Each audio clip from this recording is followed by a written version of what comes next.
Assalamualaikum and good morning, everyone. I hope that everyone out there is well and staying healthy and safe.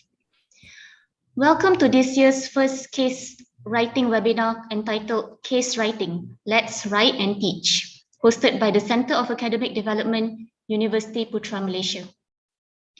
My name is Norazlin Kamal. I'm a senior lecturer from the School of Business and Economics, University Putra Malaysia, and I will be moderating this morning's session. Before we begin, I would like to introduce the trainer for this case writing session. Associate Professor Dr. Dalia Zawawi obtained her bachelor's in economics and management at the University of Missouri, Columbia at the United States in 1997. 10 years later, she obtained her PhD from the University of Reading, the United Kingdom, publishing her thesis on the topic of cross-cultural values. Dr. Dahlia is a member of the Case Writers Association of Malaysia and has published many case studies for various industries. On top of that, she has consulted for many organizations including Petronas Leadership Center, the Ministry of Science, Technology and Innovation, the Ministry of Agriculture and Food Industries, FELDA, SME Bank, Ajinomoto, to name a few. Now, currently, Dr. Dahlia is the Deputy Director of the Academic and Staff Development, CADe, at University Putra Malaysia. So we are very delighted to have her valuable time to share her knowledge on case writing this morning. Now, many, I'm sure, are already aware of Dr. Dahlia's vast experience in writing cases and conducting training sessions. But I have personally known Kak Dahlia for a very long time. Now, Kak Bunga, as she is often affectionately known, has taken me under her wing on my very first consultation project.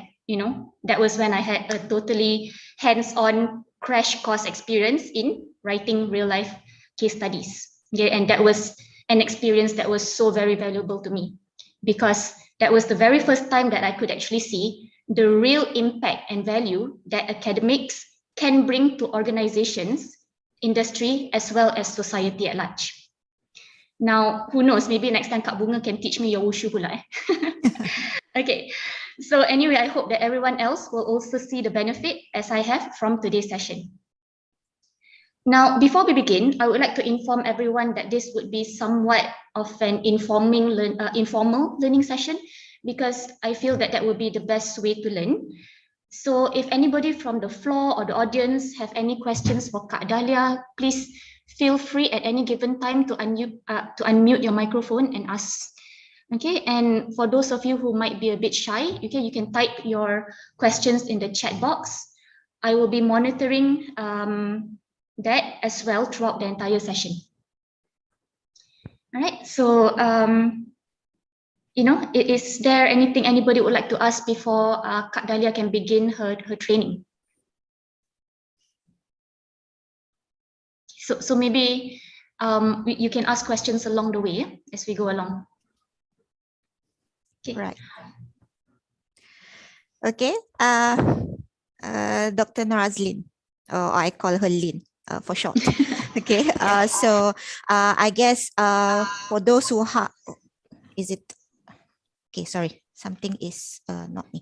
Okay, so I guess those who actually have been with us in the School of Business and Economics, you will probably see, or you have been at the School of Business and Economics, you probably see that we are quite informal there. When we talk to our colleagues, or of course with students, we become a little bit formal, but we accepted informal communications as well. Yeah, so I was tasked today to actually talk about this case writing, yeah, and in the university, case writing is one of the methods that are supposed to be adopted by many faculties or schools in order to help teaching and learning. Right. So as mentioned by Dr. Lin, that you are free to ask me questions as you go along, and of course, bear in mind that because this covers both teaching and writing, and therefore I will have to cover those two entities as well. Okay, and this course is normally the extensive course of this teaching, case writing, teaching, and writing is normally done for normally like 2 days course. Yeah, if let's say I were to do that with the universities or industries, because it covers a lot of also hands-on experience. Okay, so before I will just start with the talk and then with the sharing, and then if you have any questions, feel free to ask, feel free to interject, no problem, because sometimes if the question is based on that particular part that I'm actually explaining and you waited until the end, then probably it's not relevant anymore by the time we reach the end. Yeah, so feel free. Let me show my slides first.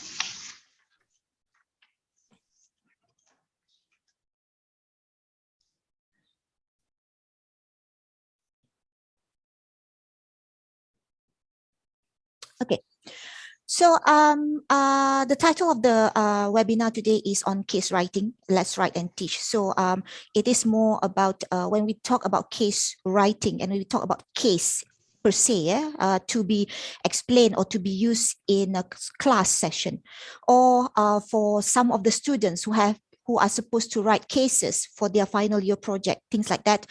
It is meant to write or to be written from a real story. So a case study is not a fiction. So basically, when you're doing a case study or when you are adopting a case and be sharing it in class, it is meant to be a real story that you are bringing from the industry to the class. And therefore, your students get to see real situations that is happening outside. Okay, so that was the purpose of the case study. So I need to emphasize that, because some people thought, okay, case studies, they are stories and stories can be created, right? But most of the time, case study is research based. So it takes a while to collect the data, to get information before you are able to develop a very good case study for class purposes. Of course, during this talk, you'll be able to learn that case studies have different levels, and therefore it can be, it can be written in different forms as well. I think some of the people still believe that cases can only or must only be written. Yeah, but my take is that if let's say it's for a learning process, there are also other options than to write your own case study. Yeah, but the point is, for this particular webinar, we are talking about, I will be sharing also about how to write your own. Okay, but if you don't have time, for example, you can still take cases from outside and use it in the class setting, but no need to write that on your own. Okay.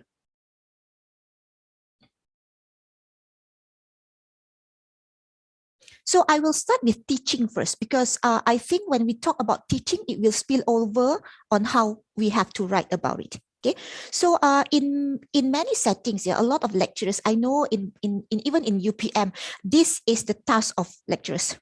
Okay, I actually found this in one of the Twitter sharing, and it seems to be very much relevant to myself. So I was looking at it and I remembered saying that, I think these are all the things that I am doing at the moment as an educator in a research university.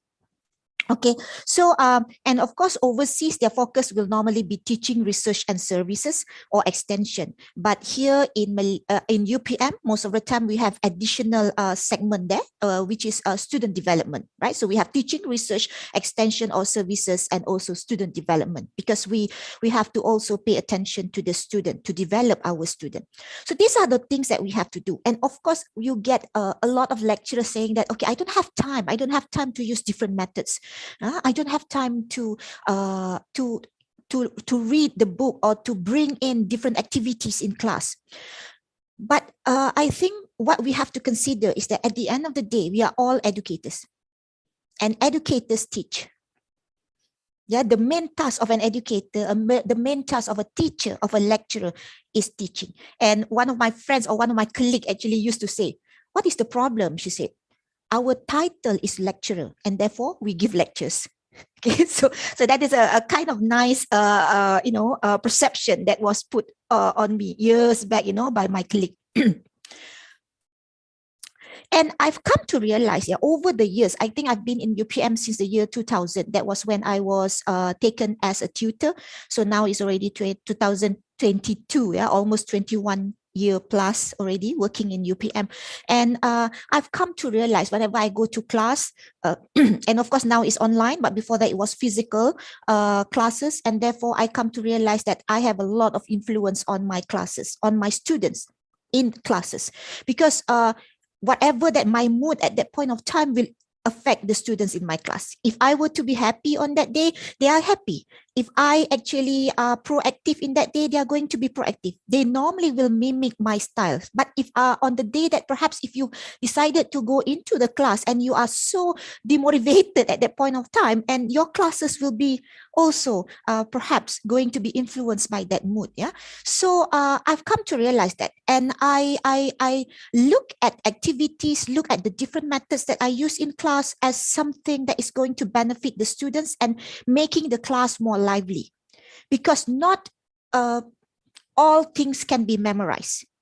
And the problem is that when they always memorize it, then they go to work, they won't be able to function because everything is memorized. And memorization means that if you forget one word in the whole sentence, you will forget the whole word, right?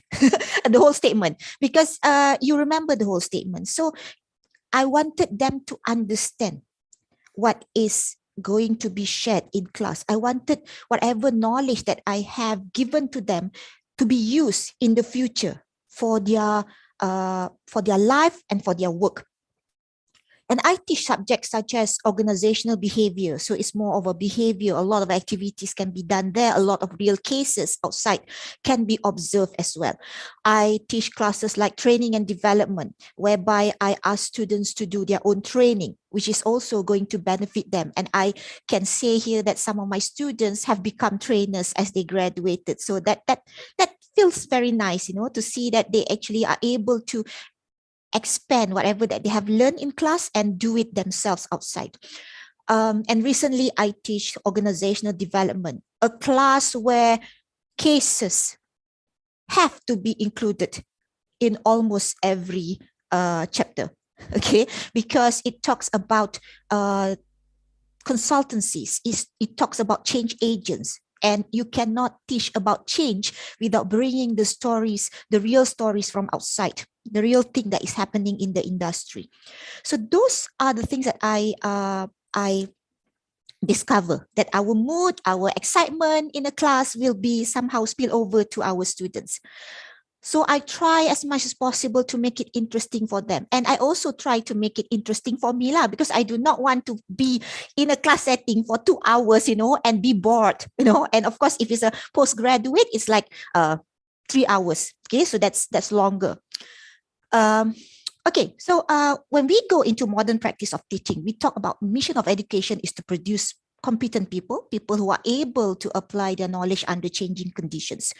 But now over the years, we have shifted from teaching, just only teaching, but now we shifted to the focus will be on learning. So that's when all these activities, all these type of innovative deliveries are being included or being adopted by many lecturers and by many faculties and schools. And you can see, if you are students, for example, you'll be able to see that perhaps when you go into classes, the lecturers use various activities depending on the need of the class. And under CADe, we have actually highlighted a number of creative, creative deliveries for lecturers, and case study remain as one of the main ones. Yeah. Kak Dahlia, can you please explain what do you mean by according to the needs of the class? Yeah? According to the needs of the class means that, for example, sometimes, okay, if I were to teach behavior, so I have to decide, let's say I were to teach motivation, would actually just using a case study will be sufficient? Will the student, at the beginning of the class, when they just try to understand motivation, would it be, good for them to straight away give them case studies? If it's not, then you have to think of other ways, because you have to look at the levels. And sometimes you also look at the different types of students. If let's say they are in the first year, We can't give them a lot of long case studies. Perhaps case study may not be relevant. Long case studies may not even be relevant for first year student because they're going to be in a cultural shock because the transition. So you have to empathize with them as well. If you want, you have to teach them one by one, meaning that the stages can be improved. That means you start with the short case studies and then you cases, and then you go a little bit longer, and then only you'll be able to test them in the final exam for a long case. If suddenly during the final exam you give a long case, your students will not make it. And then you cannot say that it's their fault. It is actually partly our fault, right? Because we didn't expose them. So that's what I mean. So there are a lot of innovative deliveries here that we can choose and mix in class. But my focus today is just on case study lah. Yeah. But I have done many other things as well. And I think because of the pandemic, the online style also can be quite challenging for us.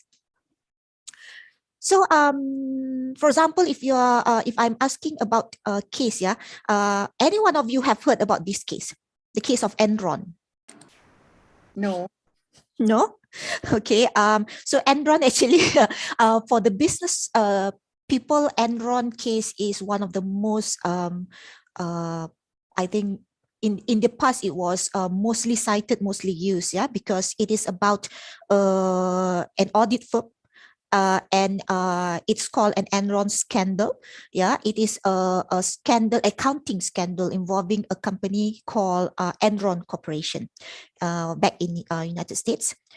So the interesting thing about this Enron, the scandal of Enron was so huge that when Enron falls, it took down also Arthur Andersen.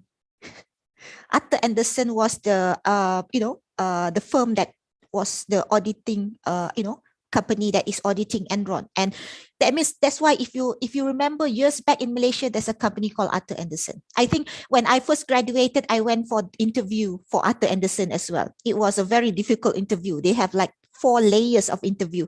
I only managed to pass 2. But the point is, that was one of the famous companies in Malaysia last time, at par with Ernst & Young, Deloitte, PricewaterhouseCoopers, and things like that. And so this Enron case was considered as the most cited in the past that people keep. And until now, people are still referring to this case because some of the things that are evaluated can still be used now. Okay, the issues can still be used. So this is case study, a long case study. So if you go, I guess if you go to Harvard setting, this is the setting of how a case is conducted.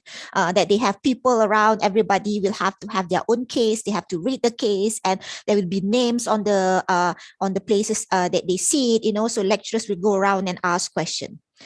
How many of you, can I just ask, in this particular class, have actually done case study, use a case method in class, or have tried to use case method in class? Anybody? Lynn, you did? The rest? Oh, sorry. I actually, when I'm seeing this, I cannot see who actually is raising hands because I have the slides with me, right? So I guess Dr. Azlin, since you are, I can see only you raising the hand. I'm sure there are many more out there, kan?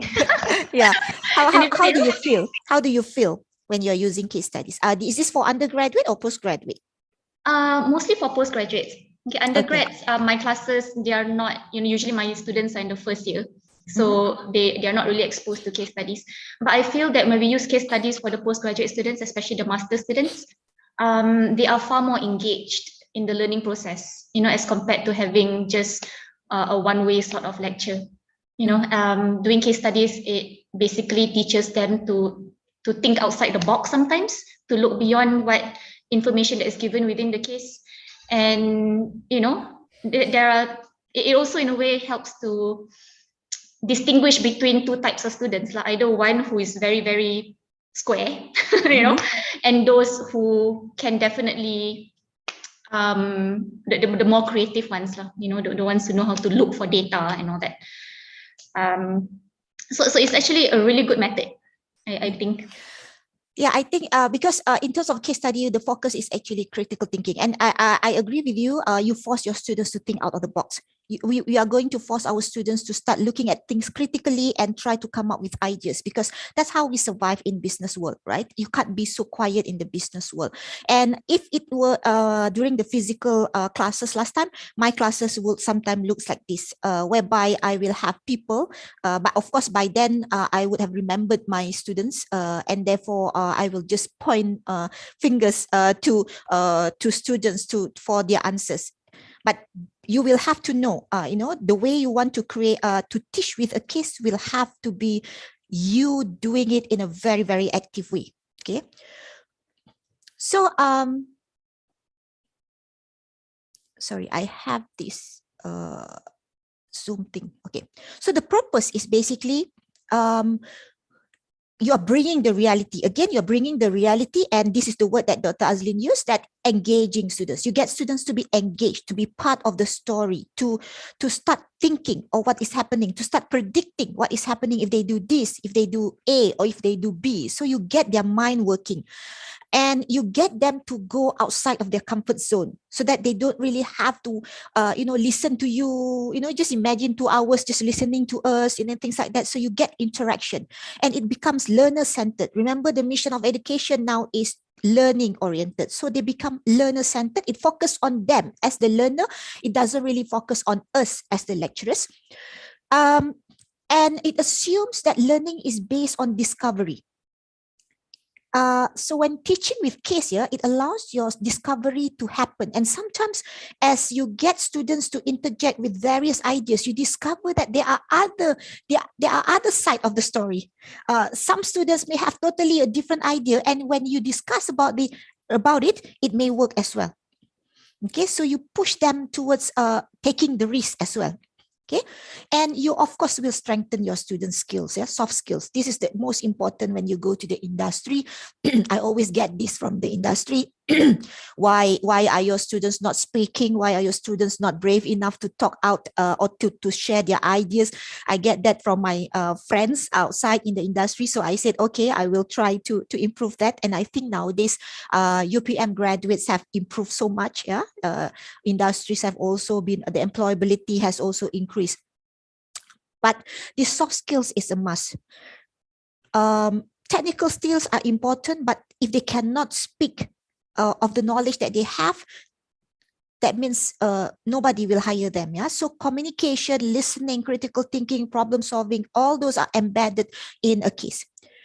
And when I say that a case lecturer has to be active, this is the word that my mentor last time used to tell me. Dahlia, you have to be actively passive. And I was asking, Prof, why is it actively passive? So actively passive means that you have to be very active in the surrounding that your students have been discussing about cases. If let's say it's physical, you have to move around. You have to listen to their discussion. You cannot just sit down in front and just wait until they finish the discussion. No, you have to move around. You have to be very active.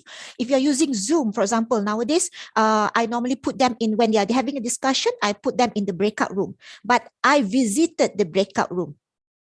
On and off, I will be visiting the breakout room and listening to what they discuss or asking questions so that I am aware of their thoughts. Passive means that you cannot tell the answer. So when it comes to telling the answer, you keep it to yourself. You cannot be like suddenly you're teaching, oh, you want to know the answer? You are the one excited about to show the ending. And at the end of the day, there is going to be no learning from their side. You will still have to tell the answer because students don't like finishing a case study without knowing the answers for that particular case or the right direction for that particular situation. They don't like it. So if you just go into class, ask students to present, and then that's it. No, no debriefing about whether the answers are good, not good, whether there is a better answer, things like that. They don't like it as well. Because you are just passing the baton to them 100%. They don't like it. So you have to be passive in the beginning so that you allow them to learn and to voice out ideas forever. But towards the end, you have still to conclude whatever learning that are going to happen with that particular case study.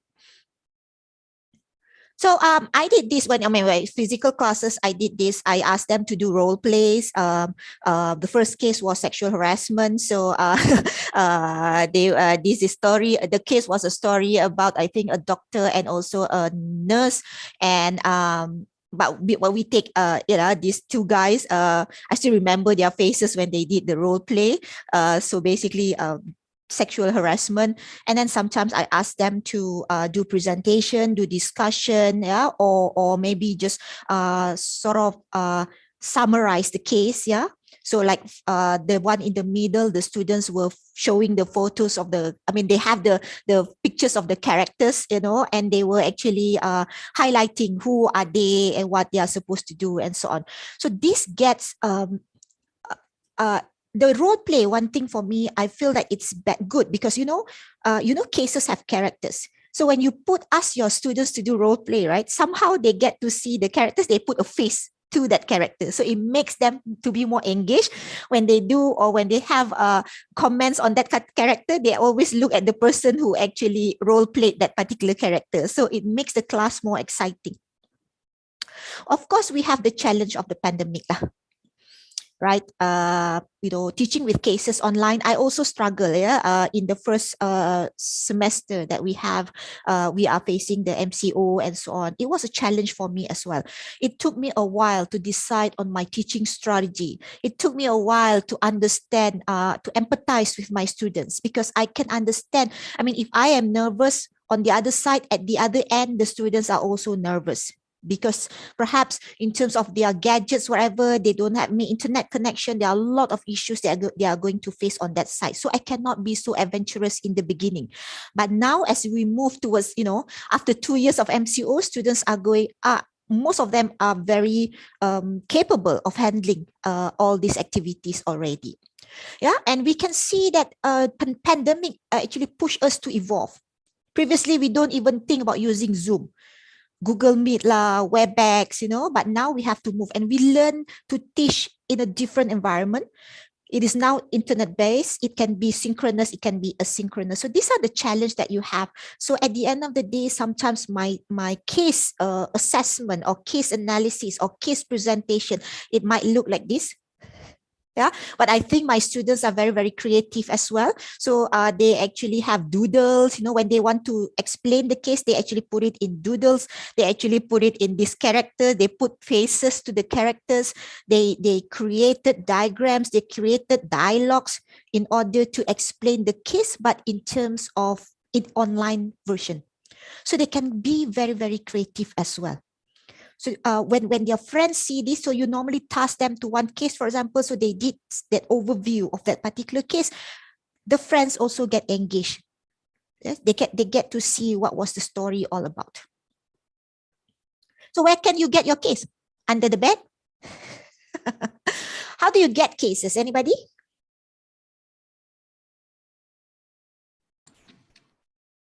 Current issues? Current issues, okay. Such as? Current issues meaning that from where? Maybe from the social media, what we see on TVs, yeah? Maybe, for example, like if we don't have Enron, so I'm not familiar with Enron, but maybe we have the 1MDB.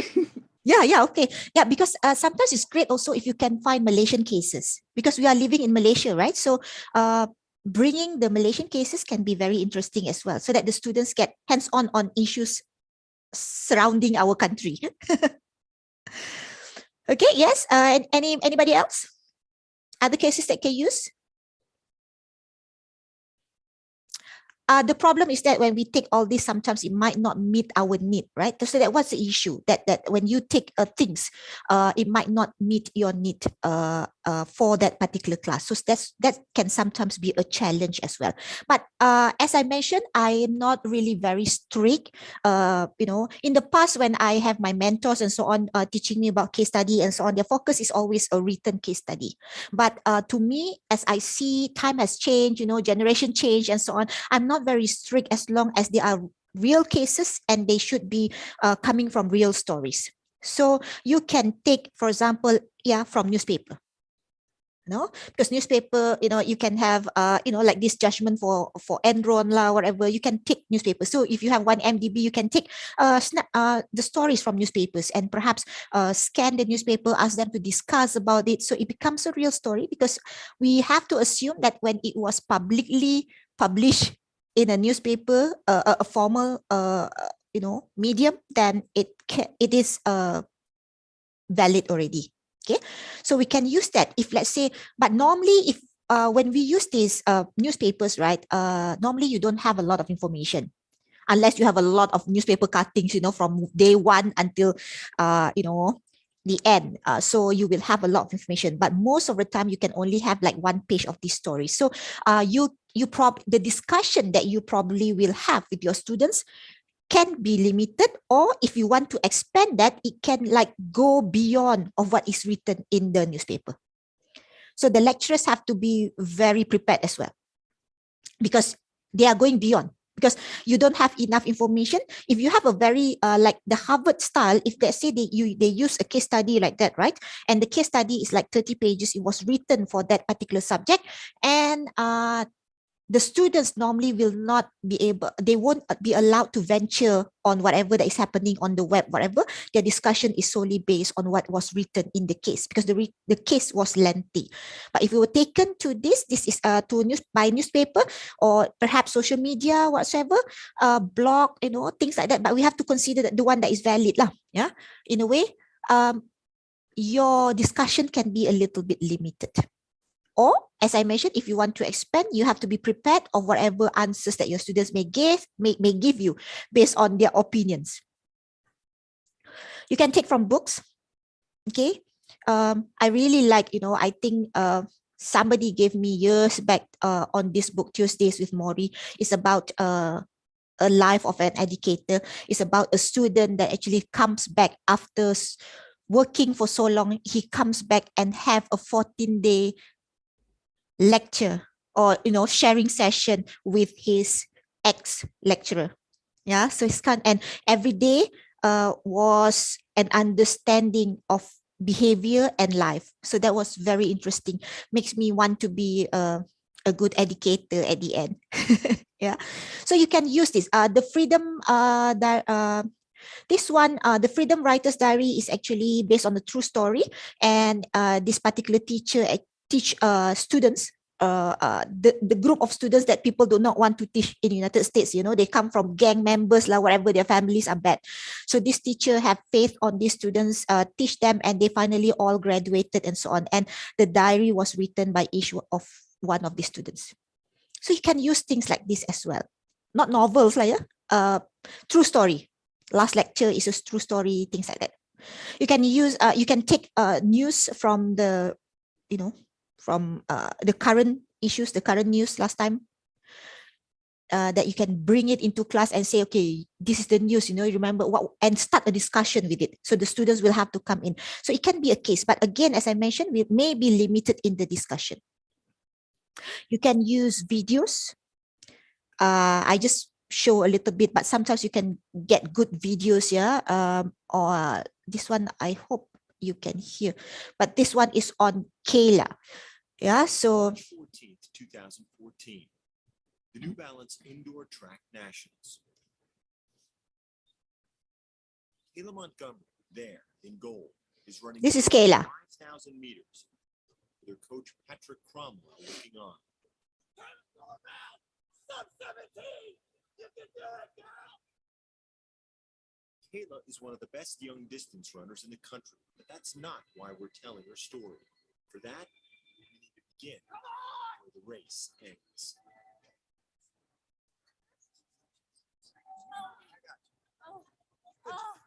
It's so hot. We are. My legs. Oh, my legs. Where'd they go? Where'd they go? Please, please find me. Please help me. Please help me.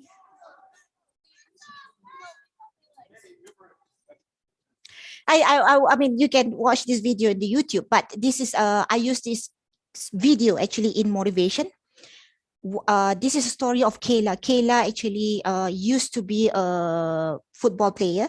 And then she had this disease, if I'm not mistaken, is MS, multiple sclerosis. And then she was not able to feel her, as her body become heated, she couldn't feel the feet. Okay, but then she was in depression for a few months, and then she decided that I do not want to succumb to this disease. I just want to fight it. So what happened was that she went to see this coach, the coach that was shouting at her, and she said, I want to run, and I want to run fast. And she learned to run only for a while, that she will feel her feet. After a while, she wouldn't be able. So she learned to run with her mind. So that's why towards the end, the coach has to be there to stop her. Otherwise, she will just go straight. She wouldn't be able to control the movement of her feet because she couldn't really feel. And then the moment she crashed on the coach, she will be panicked. Suddenly, she felt that she has no feet at all. So that's why normally the coach will straight away go bring her in, in the middle, and then they will start pouring ice and also cold water on her feet so that her body heat will be reduced and she could feel her feet again. Every time she raised, that's how she ended. So I use this story, this video in a motivation class. I have because I teach organizational behavior, there's a chapter on motivation. So it's a real story. It's a documentary base. They have a few documentaries regarding CADe-Lead. So you can always download, and I normally download and then I will actually share them in class. Well, nowadays we have Putra Blast. I put up the video there. I share the Google Drive link and so on. The students will have to see it in advance also can. Or what can you do? This one is all external. You take from others. So basically, you don't really have control, right? With things that they are going to write because it's not yours. Or, as we mentioned, when we as an educator in a research university, we do research, we do consultancies, we do extensions, whatever not, and we can bring those information back into the class so that it will be like killing two birds with one stone. You can bring your research. You don't really have to write about it. If you can, you can. But if not, you can just show photos and start talking about these people and start discussing. These are social entrepreneurs. Yeah, that we visited these 7 of them. From most of them are from multimedia universities. They decided to become social entrepreneurs, and they have these places where they actually they have businesses like this and they're focused, because as a social entrepreneur you have to have a social mission. Their social mission is to is to protect this river. This is a Sungai Merbuk River. Their mission is to protect this river and the people, the community around the river.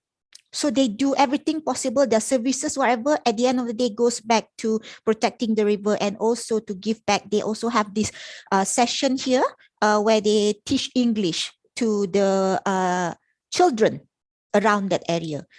So I stayed here, very interesting. So you can always bring these stories into class, the research. So you take photos, sometimes we have videos, right? Bring it in because your experience will talk on behalf. And sometimes I put my photo because otherwise they don't believe, right? So it's very important, as a case method user or as case writer, that you put your presence. I mean, you have to improve, make sure that you have that credibility. So I put my photos, just not for me, but so that they see that I'm not actually talking nonsense here. It is really me there. So so my credibility can go high, even with just photos. Kak Bunga, that's your bag. Are you sure that's you? I have my photo here. I was trying to imitate Titanic. Okay, I see. Okay. But doesn't work. Okay. Or you can write journals, case journals. Yeah. I know in the university, sometimes case journals are still not 100%, people don't really like to write on case journals because normally they don't have impact factor and so on, because normally a case is not cited by another case, in terms of that. So in a way that, but you can, you do have journals and you can use the cases that you write and ask the students to read. You can write in the textbook. So this is what I wrote for the short cases that I wrote for McShane, yeah, for organizational behavior textbook, the international edition. So I have the story of Ramly Burger. I have the story at that point of time of MH370. So you can always, publishers sometimes ask you to contribute. So you can always contribute these kind of things and can use that in class. You can use cases that you make with the industries. So this is not written by me, but it was written by the people from Dosh. So we train them, and they at the end of the day create these stories. And because the purpose at that point of time for Dosh was to create stories that people from factories can understand, or from industries Sorry, can Kak, understand. I think Yes, your it doesn't work. You cannot see. I can't hear you anymore. okay. Yeah, something Hold on. is wrong with this. Okay, no apologies. I think maybe that's my connection. Sorry, Kak. Go on. Okay, you can. The rest of you can hear me. Yeah, sure, clearly. Okay, sorry. So okay, so this one can also be used because it's part of the parcel of your work with them, so you can still use them. You can bring this is the case that I did for Petronas Leadership Center. Yeah, so there was a case written on Petronas gas. There was a case written on vendor development program, pengerang, and so on. So, but with Petronas, you will have to ask permission first. But the way Petronas did was very interesting, that they have this session also. Once you have written the case, they have a session where the main character of the case is present there. After I give a debrief on the case, the main character was present there for people, and a forum was done based on the experience of that main character. So it's kind of interesting.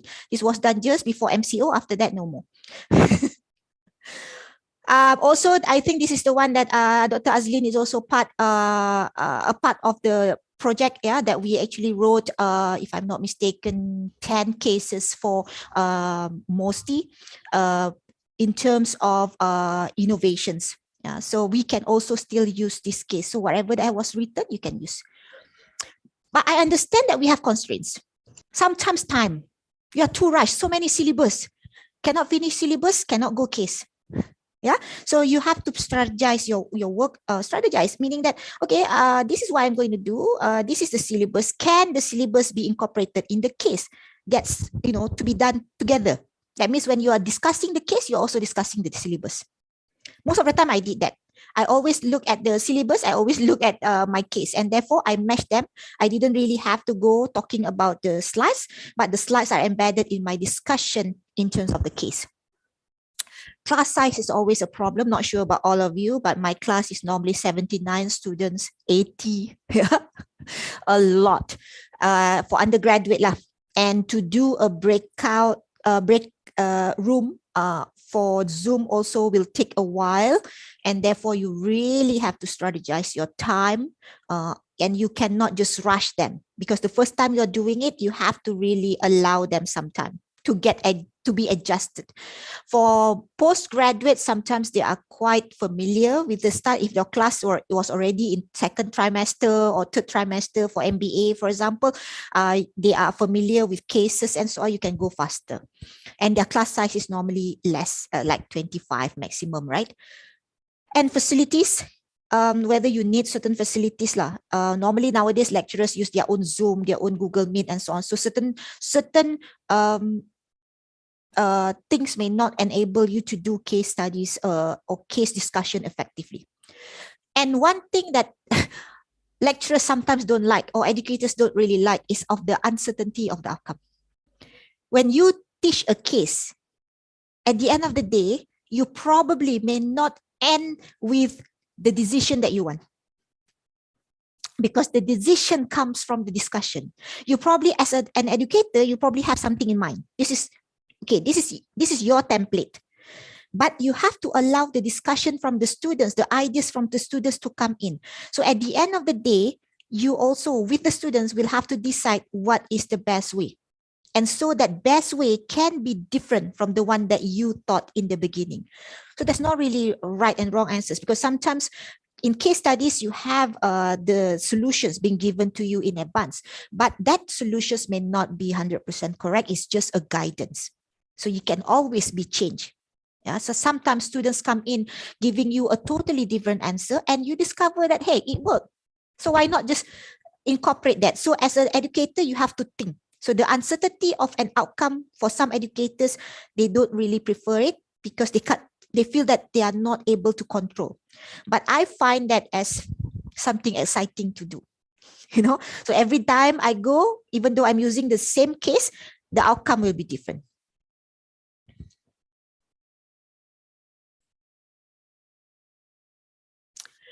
Okay, you can use this, just giving you a little bit of idea. You can use this, like you can use these stages. Okay, so this is what I do normally with the undergraduate. I will allow them, each one of them, to read first, and then I put them in either a small group or a large group. Last time when it was, because we have so many groups of students, so I don't have a choice. In some case studies, I put them in groups. So I put the responsibility to the whole group to answer or to participate in the discussion. Because rather than wait of 79, 80 students, sometimes it's very tiring. And in a class, sometimes very difficult also to control. So what I do, if it's a physical class, last time I put them in groups, so I be able to see, I know which group is what, is saying what. So that is also an option. If it's a small class like MBA, sometimes I just use individual preparation. So everybody has read their own case and everybody has their own voice to share their own opinions or to make decisions, things like that. So up to you.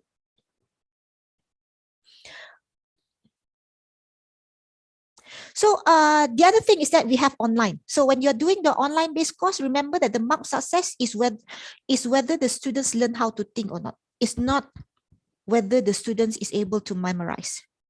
Okay, years back, I always joke to my students. I said, you are always like a SpongeBob come the final exam. So they were like, Doctor, what is a SpongeBob? Why SpongeBob?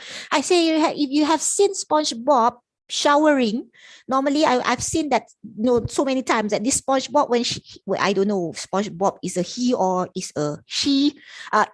When it showers, it actually swallowed a soap. And then it became so big because it was a sponge, right? It is a sponge. So it became so big and then it exploded. So I told my students that come week 15, that's what you become. You become so big because you memorize so many things. And on the day of the final exam, you exploded. So even though the question did not ask that particular segment, you put as well because you understand, you memorize the whole paragraph. The question actually asks only a short part of that segment, but you write the whole segment because we have received those kind of evidence as well, So the whole thing is there. I said, where is the answer? The whole chapter. So I said, that's when you explode. So I do not want you to become SpongeBob. I want you to be fluid, to know the knowledge and then to change depending on the situation. Yeah, I agree with you there, Kak Dahlia, Dr. Dahlia. When that happens, students, they don't actually answer the question. Sometimes, as you say, they just, can I just say, you vomit out all of the facts that you memorized. Yes. You don't actually answer the question. And then what happens often after that is that, you memorize everything. There is only so much you can keep in your long-term memory, and then you Yes. forget everything after that. So yeah, I mean that's Yeah. very interesting also to say, because for example, if the subject is occasional behavior, you will need to understand the subject when you go to understand the human resource. But they had forgotten that because everything is just gone during that final exam. Yeah, so that is Yeah. the one that I do not like. But it should be a long-term learning, a long-term memory. State there. At least when they go to work, they feel that okay, I've learned this. If they need to check, they can check, but at least it can trigger something in their mind to show that, okay, I should be doing something like this. So Yeah, that's what I want. agree. Okay, so when you're doing online, this is just, I mean, hopefully we are no longer, I think for our faculty also, we are moving towards hybrid. So we probably will be in class teaching, yeah, especially for the MBA. We start with the MBA first, so it's going to be hybrid. So the teaching will probably be in class, but if you're still doing it online, then you really have to plan. Online, sometimes we get carried away with time. Okay, so we feel that we have a lot of time because we are at home, for example. So you have to really plan, because sometimes it's very easy to allow your students to talk, you know, suddenly you forget the train of time. And online also can have electronic traces. So you can trace your students. You can trace in Putra Plus. You can trace if you're actually using Zoom. Sometimes you can trace by using polls and so on. So you get to see the feedback from the students, who is interacting, who is not interacting. Yeah. And you have to be aware of the effort lah. If let's say you feel the course, the case is quite long, that means please allow them to read in advance. You do not want to stress them to read there and then start thinking, no. But if you have ample time before, put it in the Putra Blast, they will read on their own, then only you can push them towards discussing. So you can actually range the effort, minimum, maximum. So you can put, some students will be in the middle, some students will be at the peak, some students can be just very minimal interaction. You have communication plan that you have to arrange what comes first. So it takes, for me, as a lecturer, as an educator, is very, very important for you to be structured. Our students, actually, they like that, in a way that they like to be in a class and they can understand what they learn from what, so it's very clear to them. Yeah, so in terms of your communication plan, your design, whether you want to do it role play, whatever, if you want to do it role play online, you can still do, but ask them to do in advance lah. They have to record and you show the recording. Normally, I will ask my students to record in advance. Actually, our students like to record things. They are new generation. Yeah? They are familiar with all this recording. And of course, you can combine the synchronous and asynchronous. So you can have the videos in advance. Let's say I'm doing Kayla, I can have one session asynchronous, whereby I already put up the video. Perhaps I have a few quizzes, and then after that, I will come and teach in class. So that is normally how you bring case study live into class. Yeah. Otherwise, your case method will just be very bored to them, very boring. And you can, when you, preparing, especially for online teaching, you can ask them to think in chunks. You, how to say, you guide them to think in chunks. Some students can just go broad. They say, Doctor, what about this? A, B, C, D. Okay. And you as an educator will just say, okay, don't go fast, I said. Now let's talk about A first. So you stop them. You ask them to go detail rather than bring so many things on the plate, but at the end of the day, nothing is understood. So you direct that. You choose or design whatever questions. You have to probe. Yeah? When you're teaching with a case, you have to probe, because sometimes they keep quiet. And then you probe. Like I probably will say, Azlin, what is your thought? And I say, perhaps, Shelly, what is after that? What is coming after that? So I will control, I will have to try. And it depends also, because sometimes we do have students that are very quiet. So we have to push them, probe them, especially when it comes to undergraduate, it takes more work. Be generous with time. Sometimes you cannot finish your syllabus, and that's it. I sometimes surrender, towards the end, I feel that, oh my God, I have not finished the syllabus that I intended to finish, that I was planning in the beginning. But then I only have 5 minutes left. So I just say, I will continue next week. I don't really rush towards the end and then extend my students' time 10 more minutes, for example, just because I did not control my time well. So I didn't do that. I didn't stress them like that. You have to create sense of community. They have to work in teams. They have to be able to talk with one another. They have to be there must be a give and take, okay, among your students.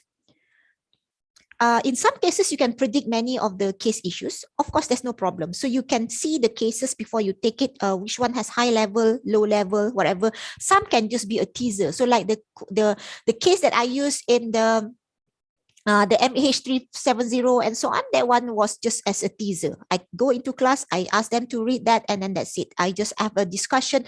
What do you think about this? And then I go, after we finish having that short discussion, I go to teach the communication in organizational behavior, things like that.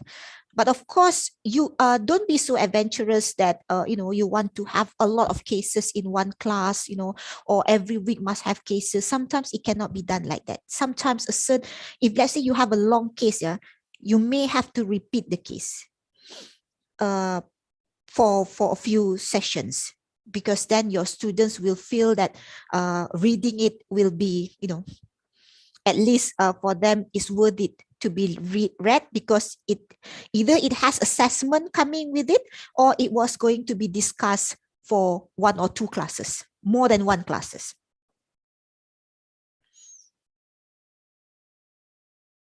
Okay, so you can use LMS lah, whether you want to use charts lah, forums, up to you.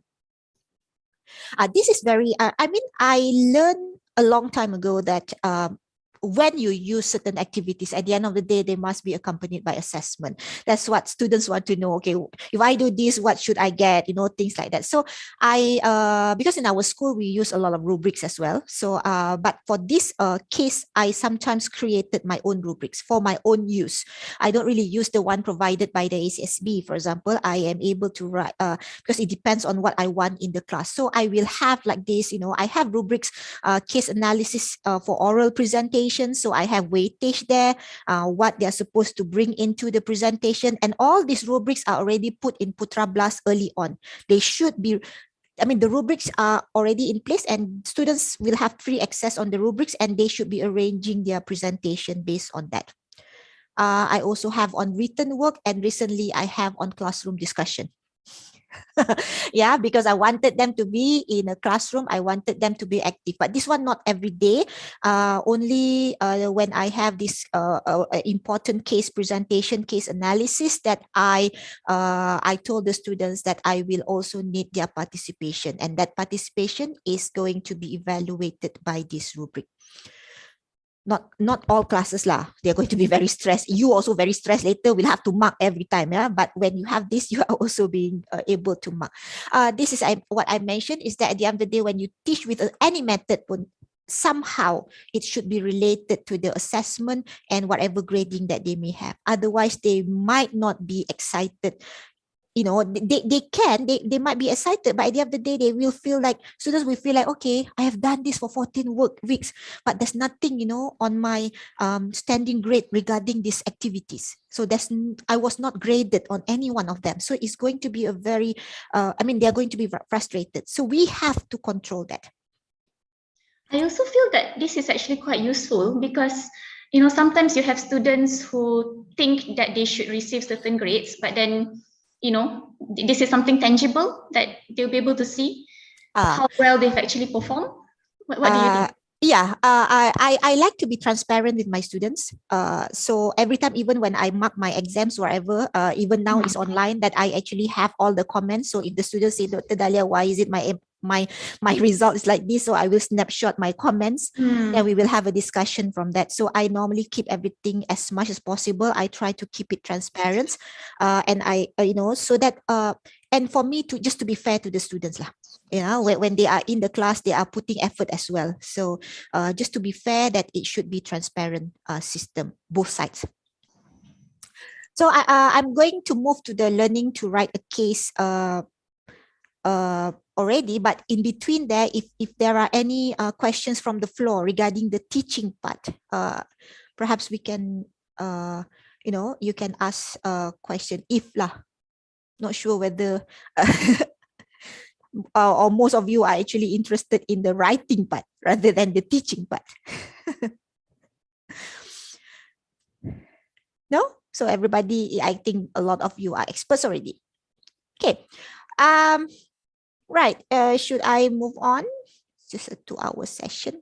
So, okay. Right.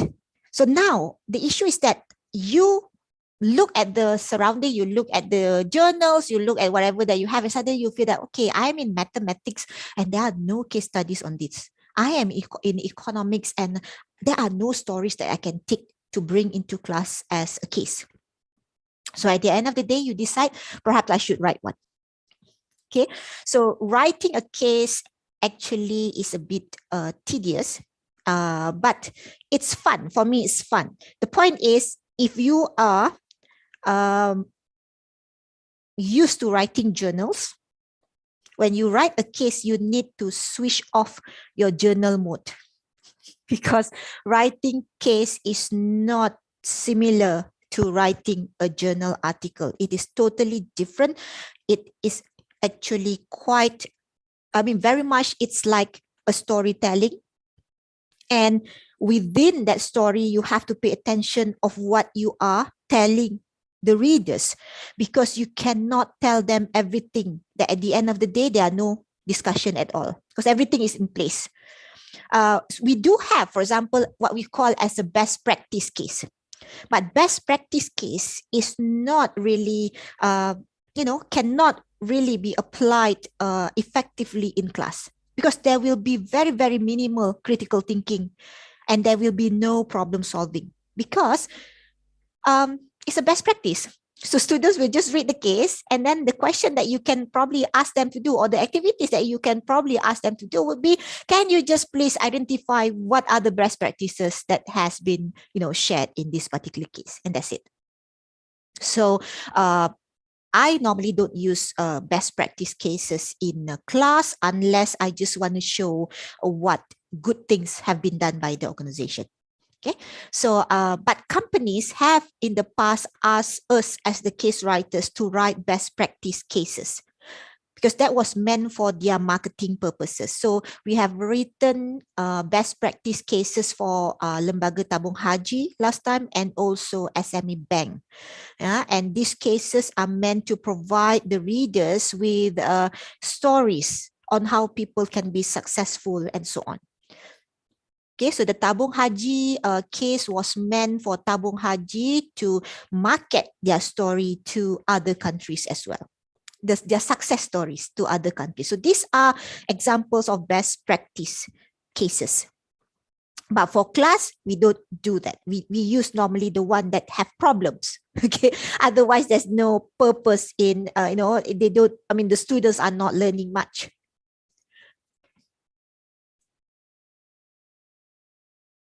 Okay, so when you write a case, it has to have sufficient detail. But the important thing is that you must have a theme. What was your case all about? What was the central theme? Okay, so let's say if you're writing a story on organizational behavior, if my story within that, there's motivation. So that would be something that I want. That's the main theme that I want to be embedded in the case. So the story at the end of the day have to put everything that is relevant to that subject of motivation. Okay, the story must encompass all those elements in the story. Okay, and like any story, when we read novels and so on, we have beginning and the end, right? Every story have beginning and the end. We don't like unended story, right? So I remember last time very, very stressful when I was years back. I'm not sure whether you know it. For some of you, very young, Lord of the Rings. Yeah, those movies, and it has a lot of parts, and the gap was like a year for you to see the next the next part. So it was very stressful for me. When will this end? So at the end, I ended up reading the book first because the book ended first. Okay, so but a case study has no end. It only has beginning until the climax. There. So the story will always ends like macam terkejut. You are in shock. Huh? Then, that part. Because the ending is in part 2, what we call as a teaching guide. So it stops there. Huh? What's next? And that's it. If your story has an end, then there is no point as well because the students already know the answer. So like at the end of the day, you write your case study and towards the end you said, then everybody live happily ever after. So there's no discussion anymore. So you have to put it at the time where there is a climax there, and what should be done after that. So you have the end. The end comes in part 2, and part 2 is not for students. Part 2 is meant for educators only, because once students get it, they won't provide. It won't help them to have a very discussion that is not going to be predicted. You wanted discussion to be like anything, right? People can just throw ideas. But if they already know the answer, is going to be a problem there, because they are going to be always in their mind, they are going to be guided with the answers provided by Google, answers provided by the teaching guide that they have obtained somehow, somebody gave them, things like that. So it's going to sort of disturb the discussion of the case. But when we write until the climax, the story. So what are the things that you have to consider when you are writing case study? First, of course, your area of expertise. You do not want to write beyond your area of expertise. So if, let's say, I am from a business school and I want to write an engineering case, that's not possible, because I probably will not understand certain things, certain engineering terms and so on. But having said that, I have written an engineering case for the engineers, because years back when I first started with this case study, I think the engineering faculty have started to write a number of cases, and the cases were, we write case, the writers came from School of Business and Economics, but the cases were engineering based. And therefore, we have a lot of 3 days, 2 nights sessions with the engineers, and I think one of the case that I wrote was for our late VC, Datuk Radin, so it was an engineering case. So I had to be with them for quite some time, and they had to read what I wrote so that it means exactly as they meant it, because sometimes we understand it differently, and sometimes they say that, Dalia, you repeat this again so that we can understand whether you understand what we are trying to say. So it was a very nice session. It was a lot of learning process for me as well. But if you were to write for your own class, write within your area of expertise. Because why? You need to use the theory and concepts. So if you are not familiar with the theories and concepts, how are you going to write the teaching guide to? How are you going to use the case in class? Because you're not going to be able to control. You get, I'm not so sure about this theory. So it has to be within your area of expertise. You have to think, what was the issue in the industry? Think, what was the issue of the industry that you want to bring in? Is it about ethics? Is it about corruptions? Is it about marketing issues? Are there issues in terms of manpower? Regarding human resource, what issues that you want to bring in from the industry that you can take and relate that to the theory and learning in class. And then you have to decide what industry, which company. So this one requires communication with the industry people as well. You need to talk to them, and say that, okay, you want to write a story for this. Some companies are okay with it. Some companies require clarification. Some companies require approval, things like that. So you have to, if you're writing it based on this connection, you have to get their approval first. Try to get it black and white lah. So it's easy. If let's say you're writing the case and you're submitting it to a case journal, they also require approval, sign approval from the industry saying that this is the true story of their company. Okay, so that is required. Any questions? So Dr. Dalia, how do you approach the companies to access their information? Do you approach them on a cold call sort of basis, or do you utilize connections and network? How is this done? Okay, a lot of people last time when a lot of people ask about this. How do you approach a company? When you approach a company, sometimes I use my network, but sometimes I met interesting people, in whatever occasions. And I would just say that, somehow, get their opinion on case studies, see whether they are excited about using it, allowing me to write their stories, So when you talk to them, you really have to get them to buy into the idea of case 2. And you really have to how to say, there must be a win-win situation. Okay, so you also have to convince them what will be the benefits for them. Some companies, they like there was this one company that I have not finished writing the case yet, still collecting data. But what happened is that one of the things that this person or this owner was interested is, when the case has finished, they would like to attend my class when the case was discussed.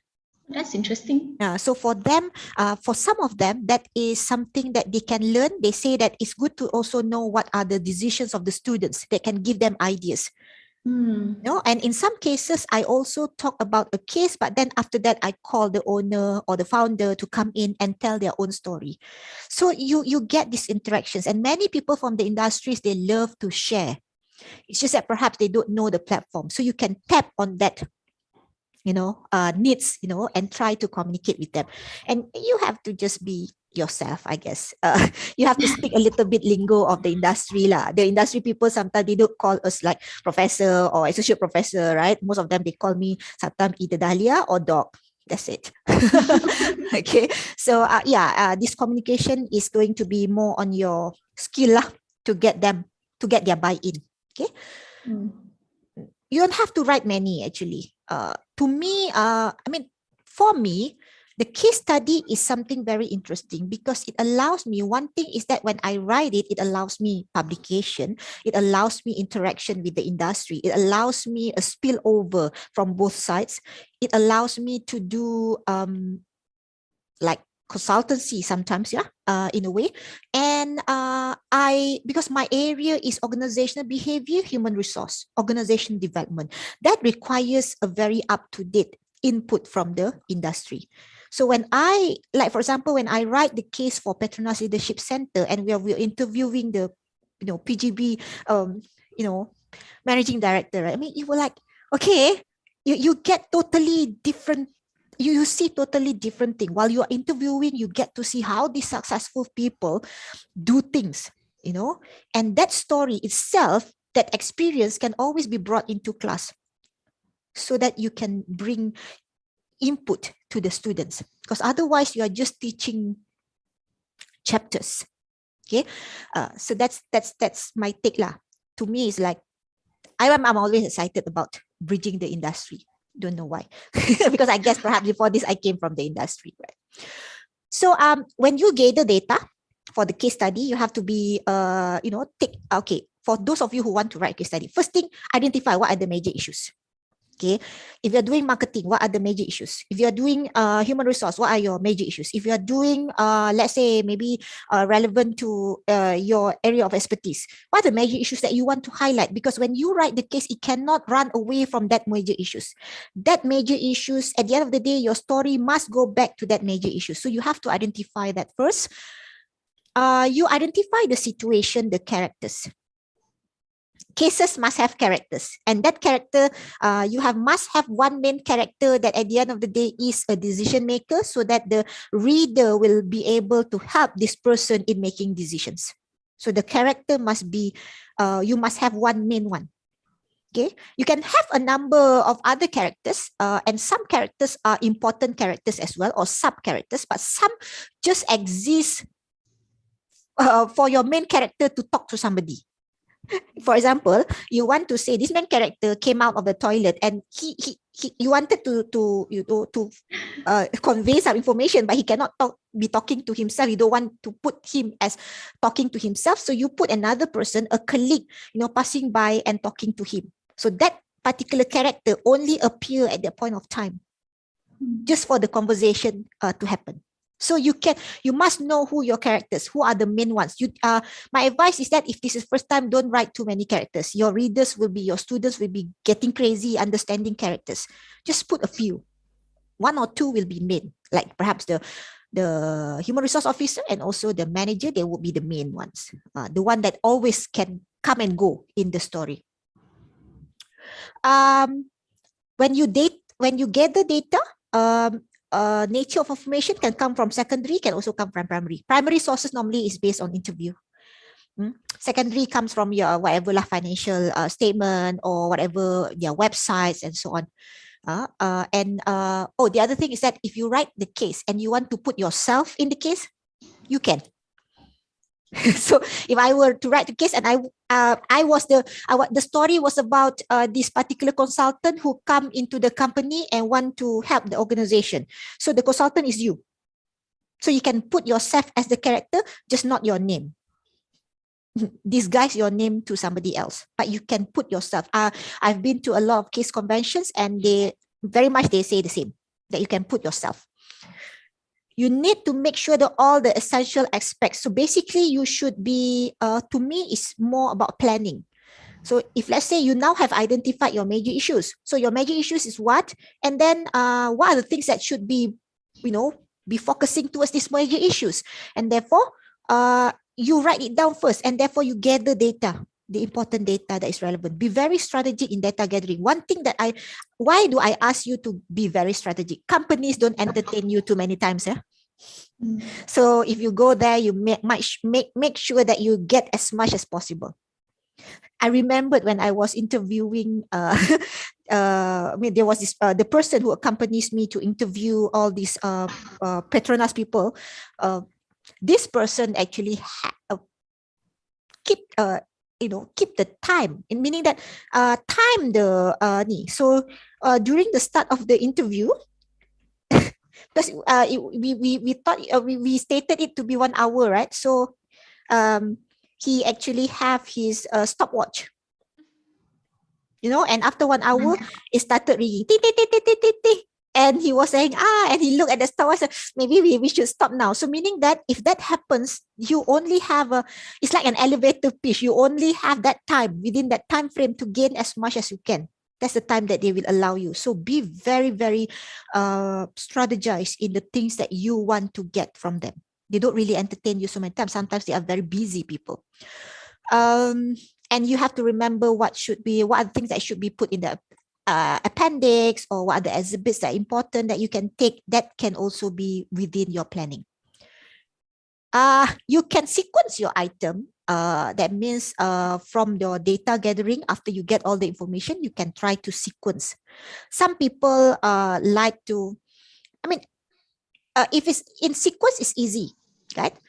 But there are writers who like it to be like a Hindustan movie, that you go backward, go back to forward, go backward, to somehow, I guess, confuse the readers. If you do that, make sure the timeline is very clear. 2020, 2022, 2021, go back to 2018. That timeline has to be there, to somehow mimic or relate to the differences in times that you are writing in the case. You can. Okay, but of course, when you get data, it will be like this, chaos. So you have to mind map it to whatever. Okay, so but you will be perhaps surrounded by many information. So when I finish interviewing all these managers whatever, especially for the Petronas project, for example, because we have to interview a number of people before we are able to sit down and look at the case, and all my notes, whatever, in terms of the transcription, you really have to read. So it's actually, that's why I say it's a research base. It's not a story, a figment of your imagination. Okay, so it's a research base. That's why some people maybe feel, I don't want very too much work. Okay, Doc. You mentioned just now that your primary source of data would be interviews, but is there any other form of primary data collection? Maybe observation? Have you utilized any of these other kind of methods? Observation, I can, but normally observation, if I were to write a very short, kita panggil yang just now when I show you the MH370 and also the Ramly Burger one, right? The one in the textbook, that was what we call as case incident or case-lead, a short case. So if you're using just observation, then probably it's meant to be written as case-lead. Because you wouldn't be able to write like 27 pages of case, or 10 at least, pages of case without any information. But you can have secondary. Doesn't mean that you have only the primary data. For example, when we wrote the case for the engineering last time, And there was one case that I had to write based on housing area. So what I have that was given to me are all the plans lah, whatever for that particular lot, the report, and things like that. So those are secondary data. But if the data is extensive, a long case or a very extensive case can also be written. No need of the interview. A case can also be done based on public data. It's like a research. So I used to write a case for Shabas, and that was solely written based on public data. So no interview because we don't have time. So I was supposed to write that case for Perdana Leadership Foundation. And then they wanted it's fast. I said, if this is fast, cannot interview, we don't have access. And so I said, perhaps the other way is to write based on all the documentations that are available, the newspapers and so on, and to write a case based on that. So that particular case will have a lot of citations. If you take it from public data, a lot of citations. Because that you have to, as a case writer, we also want to protect ourselves, not just convey things that are wrong. So yeah, you can go without interviews. In terms of the ethics, you be careful when you're asking probing questions. Do not want to insult them in any way. Be careful. Be aware that the information you receive should not be acted on. You know that you and should not be like shared to other people. You know, without consent.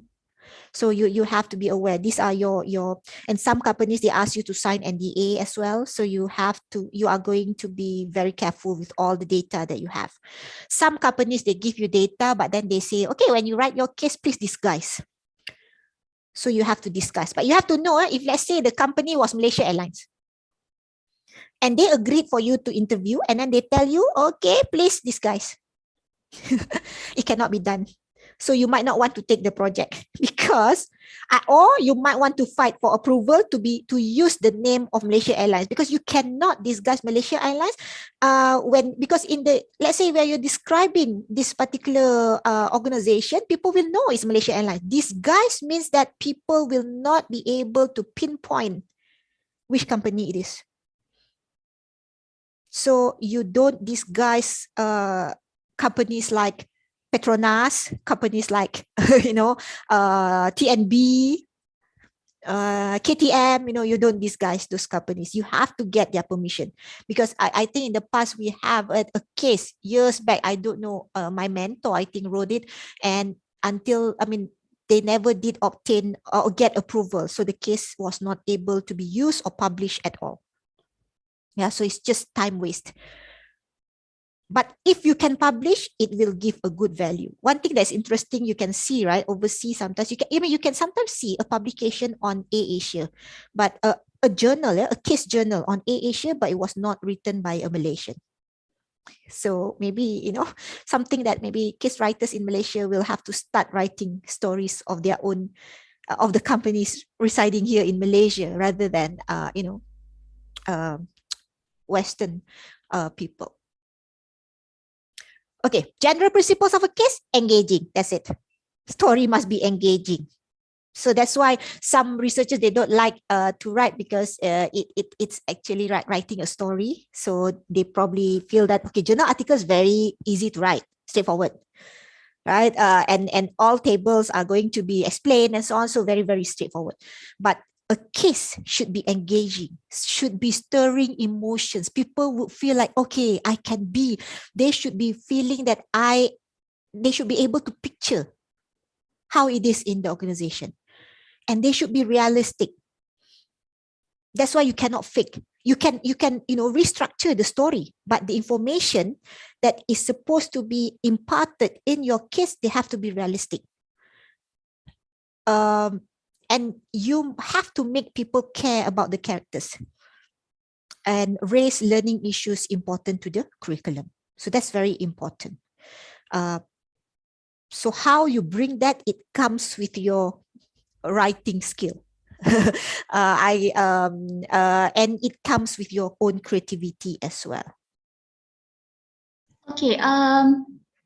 Okay, Doc, there is a question from Manraj Singh, okay, from medical faculty.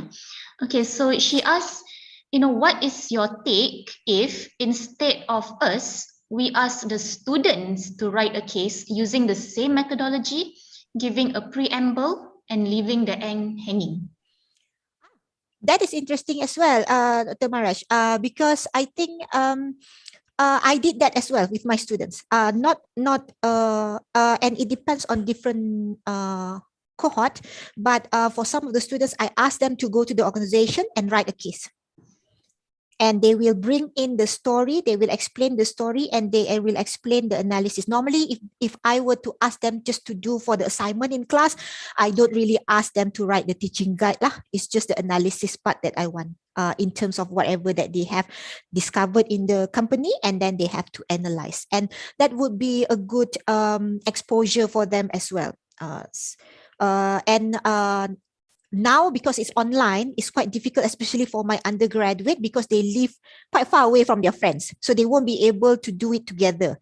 But last time when we are, before the MCO, my students, they normally will go to companies, and I don't tell them that you have to go, big companies, no need. But in your case, if medic, right? So perhaps it can go with like patients. I don't know. I mean, it depends on your areas, and you can ask the students to write a story for that particular situation or for that particular case. That is interesting as well. It's good for them. It's good for you also, and you can always compile their stories, right?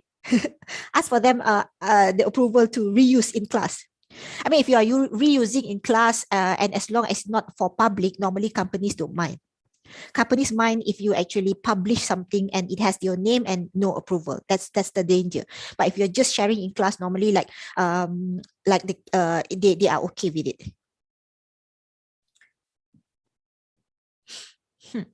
So as I mentioned, research based lah.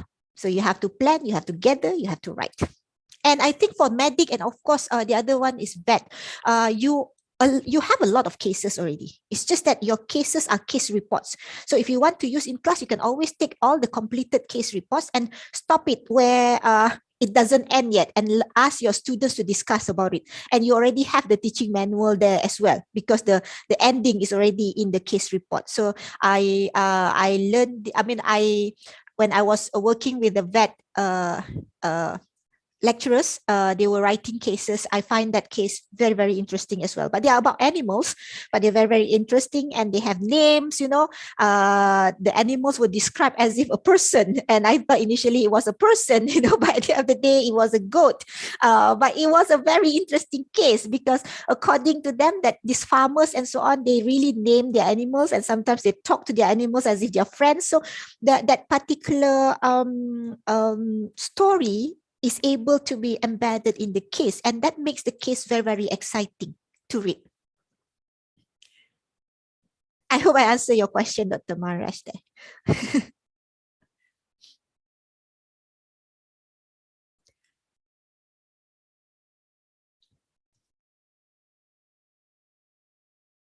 Okay, so your preparation, again, develop the team, plan, know what the company industry, review the documents. You have to review whatever relevant documents are there, library search on firm, compile view of the industry from public sources, and revise the team if necessary. So this is the first beginning preparation that you're going to have an overview before you start. I think most of you are very familiar. If you're educators, you're very familiar. This is actually a book that I wrote with Prof. Azmawani and another colleague of mine, Dr. T from Xiamen University. Yeah? So we actually wrote a book on this from concept case writing. Because we discover, a lot of people refer to Ying when they are talking about case. But Ying talks about case method in research. Case writing is different. Case writing actually has a different book that if you were to buy, and normally they are only found overseas. So we thought maybe we should write a book that can be obtained by the people here. So within that book, it's just a simple explanation on how to write a case and so on. And so we highlighted within the book, on the mind mapping of the case. So you can have keywords would be issues, problems, analysis. presentation and closure. So basically you can have all these keywords and you start mind map. Okay, how many issues do I have? How many main issues? How many sub issues? If you are students and you're writing a case study for your project paper, that means you should have at least 2 main issues, and then the rest can be sub issues. The main issues mean that it is the core of the case. So the whole case is about this issue, marketing. And of course, sub issue can be just ethics, things like that. Okay. So that will be, you have to choose which ones are the core, which ones are the sub issues. So you can start writing it down, how complex are the issues, are the issues introduced to the case or already known to the reader. So this one is the setting of your case. That means if let's say the issues should be known by the reader, in the part 2, you have to highlight that in order for the reader to do this, they must read something else first, because the case there's something that they have to, there is a prerequisite. So this one will appear in part 2, the teaching guide, for the educators. So educators will be aware.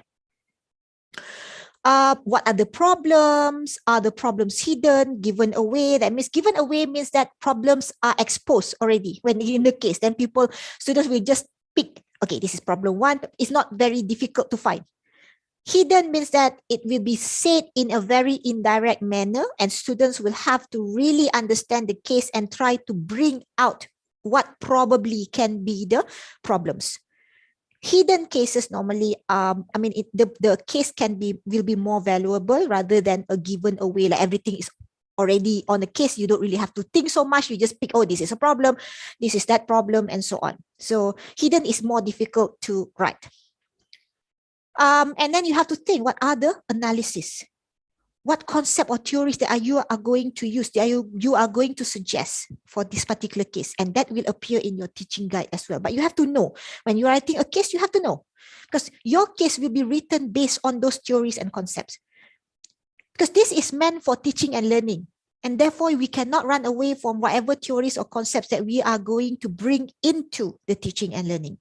If it's meant for outside, then perhaps you can go, any information that you can discover on the web and so on. But teaching and learning is based on textbook, is based on theories, concepts. So if you have textbook, you probably will have to relate to the textbooks, because you do not want your students to read something else or to not have access to information before they go on discussing the case study.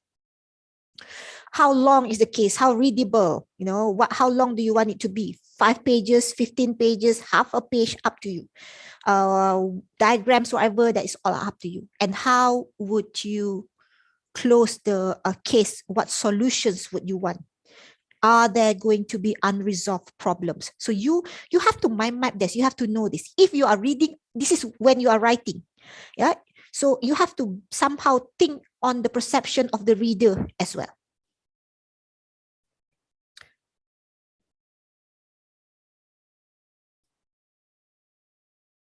So why do you need approval? First, you want to prove that it's not an armchair case. Armchair case means that like you just sit on the armchair and you write a case. It's not really a real story. So you want to prove that this is a research-based case. Okay? And you want the approval to authenticate the story. So if let's say it's a medic issues, whatever, perhaps you can ask the patient to sign. I think somebody have asked, because my mother actually contracted COVID in the beginning of MCO. So I have a person actually asking, my friend actually asking, can they write a story on my mother's experience? I said, sure. And I said, do you think my mother will give consent? I think, yes. My mother don't really care. I think she will give a consent. So meaning, so you get the permission. So that means it's a story about a person, right? And you also help maintain positive relations with the organizations. That means you are considered a very a person that is true to their word, for example, right? A person that can be trusted, because you always ask permission, you ask them to check. So it's not really you doing it on your own. So you can maintain these positive relations, and it can be a starting of a very long-term relationship. So case can be narrative, third party, script type, dramatization, and mix. Normally you use mix, narrative only is boring. Like somebody else talk, this story is there, script type, too much of a script type, people don't understand. It become Harry Potter, that the last book, it's all script. So it's really not going to be a good case. Dramatization, too much dramatization. People thought that it was a novel, so you do not want to do that as well. So normally it's a mix that you have narrative in between. Perhaps you have a little bit of conversation, a little bit dramatization is fine to engage your student, to get them more excited, and that's it. It's a mix. I suggest you go with a mix. And 3 component only: prologue, the body, and the epilogue. Body does not mean that it's just one subheading lah, up to you how many subheadings that you want to have, but basically you have a prologue, you have a body, and you have an epilogue. So the one that I just want to highlight towards the end would be the prologue and the epilogue, and of course a little bit on the teaching guide. Because I don't really have, as I mentioned, it's meant for 2 days kind of talk. But any faculty, if you feel that you need, more exposure, can always call me. I think I've been to FSKTM. I have been to VET last time. So I mean, it's just a sharing session. I can just be there, talking, not really giving lectures lah. Just, as educators, right? Okay, so you write a prologue. Prologue is the beginning. It has to entice people to continue reading. Macam like when you read novels lah. But basically, this one is based on true story. So it has to be short to point. It has to set the scene, establish the context. You provide a little bit of clue, get people so excited to read further, and you attract the attention of the reader. So you can be creative in this part. To me, I like to be a bit creative lah. So I give you an example. Yeah, for example, this is the one that I wrote. Yeah, for the engineering. This was Datuk Salih's case, and it started like it was a story of this housing area that they have cracks. So I started with my prologue. Normally will have timeline as well, yeah, because the prologue timeline will be match with the epilogue's timeline. So prologue time, you must have a timeline there, and then this is, I just put the beginning with this child Carmilla, who was not very happy because she was staring straight at the wall and she thought, somebody had drawn a line. I don't like this. And she was very angry. She called her father, and the father came, and then the father discovered that was not a line, that was actually cracks. And so it started, so that was the beginning. So after that, the body talks about the housing area, talks about whatever complaints from the neighborhood, things like that. So it becomes the body. But this is the prologue to entice. So it can always be, I think one of the vet case last time was emergency. I thought somebody is in labor. It's very interesting. I was reading the case of somebody said, emergency, they rush this person lah, go in there, whatever. And only towards the end, I discovered that, towards the end of the prologue, I have discovered that it was a cow. So it was very interesting. I thought it was a human. Yeah, but and that's what happened. They said when there is a breach, yeah, in terms of the baby, the how to call the cow. So they still need to go for surgery. Okay, so that's very interesting. So you can do it according to your area. This is a prologue sample 2. This is for Shabas, and therefore I gave this one. You can see it was taken from newspaper, and that's a source. This is the case that I said it was written based fully on public data. So this statement on the water, there's an issue of the water. The title was "Where is my water?" Okay, title also can be a little bit dramatic if you want. So I put the source there. So it was 100% from a sort of a newspaper article. This one was the prologue that I wrote for. It was based on the accident on the highway. It was a prologue that I wrote for our late BC, Dato' Radin. Yeah, and I have 2 parts for this. So one part is in terms of the company, and also have a timeline. One part is the emergency at the company lah, when the boss was waken up because there was an accident on the highway. And if you look here, if you realize lah, the bus number was ABC 1234. That was decided by Datuk Radin because he said we cannot name anything because it will somehow relate to somebody else vehicle. And therefore, he said the only numbers that we can use and alphabets will be A, B, C, 1, 2, 3, 4. So that is the only part that it might not seem so real. But because it was necessary, we also put a footnote. So this part talks about the emergency at the company side, and the right side actually talk about or somehow explain the situation at the highway during the during the time of the accident. Yeah. So, and some of the information that I put here in the prologue actually was being used in the analysis as well, because it somehow shows the condition of the bus. Sample 4, this is actually an email. So this is the beginning of the prologue. I say Mr. Bakar, the managing director of Enron, just finished writing the email and was now in the process of sending to his employees. What I want to highlight in the prologue was the email. So it was not written like this lah. In the journal, it was written, this was for case journal. So in the journal, it was written as if an email lah. I structured it, like it looks like it was an email. I mean, it's looks like an email. So it's not like written like this. So those are example of prologue. Okay, so you can be a bit creative, but again, as I mentioned, must have timeline there, and towards the end must also have timeline, because you have to create an urgency for people to solve the case. Without the timeline, people are not urgent. The students must feel urgent.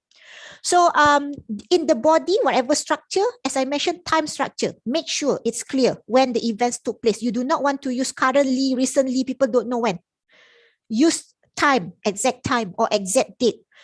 For a case study, I had to argue with so many people. Actually, many conventions, and Harvard Convention also talks about a case study should be written in past tense. A lot of people argue that it's still current, whatever. Yes, the reason that it was past tense is because we are hoping that the case will be used in the future as well. And when it was used in the future, even though when you say that Malaysia, let's say you talk about Malaysia in the case, Malaysia is currently with how many million people. So, but what about next year? The number would have changed.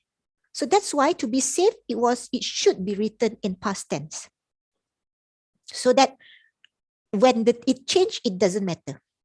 Okay. And the time, as I mentioned, from the date it begins with the prologue until it ends with the epilogue, it shows urgency. Okay, like the meeting will take, will begin in the next, we will have a meeting, urgent meeting tomorrow. So the students will be rushed to make decision to help this person. Narrative-wise, you can have event, as long as you maintain consistency. Sometimes people disguise, So let's say, and disguise pula, you disguise almost similar to the name. Yeah. So like, for example, if I were to take, some of you, who is here? Okay. Like, if I were to take, Masuri there, if I were to take, and then suddenly I name her, she was the person who is going to be writing. I mean, she was the sources, the character in the case. But then she asked me to disguise her name, so I changed her name instead of Masuri to become what is similar? Marisa. Ni Masuri, and then I changed Marisa. And then halfway through, while I was writing, I forgot about that I have changed it. And then so the story becomes Masuri, Marisa, Masuri, Marusa. You do not want to do that. If you want to disguise it well and make sure it's consistent throughout the. If you disguise the data, for example, you upgrade the data by a few digits. So every that data has to be disguised by extra digits. So, and it has to be also look real. So you cannot just disguise and making it unreal. So that is quite tricky to do. You have to maintain the flow of an unfolding story. The story have to flow. You cannot surprise people and avoid anticlimax. So as I mentioned just now, stop at the climax. Do not go further. the story lah. In terms of the timeline, be very careful. Don't just put dates and numbers. Check first. Nowadays, we have students. The students are very, attentive. They sometimes will look at the date 25th September 2019 in bracket Monday, and suddenly they raise their hand. You thought they wanted to ask question, but they just want to say, Doctor, 25th September 2019 was not a Monday. I checked on the calendar. So be very careful. Research the date, make sure it's the right one, because if they see something that is quite wrong, it can damage your credibility as a writer as well and as a lecturer. So you have to decide what are the things that they want just to know. For example, they need to know the organizational chart. That's it. Put it there. No secrets. Those are the things that you want them to know. Put it there. Exhibits, whatever, put it there. But there may be things that you want them to discover.